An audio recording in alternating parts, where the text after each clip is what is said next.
Well, Davos is almost designed to be a bubble. We're up here in the Swiss Alps, surrounded by security. The rest of the world seems quite far away.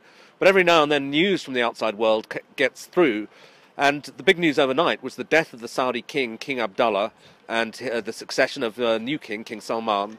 And it's played very much into one of the main concerns of the World Economic Forum here, which is instability in the Middle East, because Saudi Arabia is both an incredibly important country, the world's largest oil producer, and also one of the countries in the Middle East that so far has remained pretty stable amidst all the mayhem, and yet it's surrounded by countries such as Iraq and Yemen, where ISIL are gaining strength. So people in the corridors here are pretty concerned that maybe if they don't have a very smooth succession of power within Saudi Arabia, that Saudi Arabia will get sucked into this whole jihadist problem. The Saudis for themselves, however, emphasizing that if not business as usual, that things will remain stable and so on. But it's added an extra element of uncertainty to what was already a very unstable and dangerous situation in the Middle East.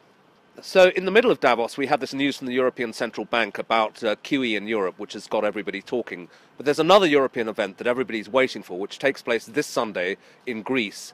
And there is the sense that Syriza, the far-left party, will actually win power in Greece, and a lot of discussion about what that will mean. In particular, a Syriza government has said that it's going to ask to reschedule or even write off some of Greece's debt. And you can see an emerging split in the discussions here, with southern European countries a bit more inclined to say, well, maybe that should be done. The Italians quite sympathetic.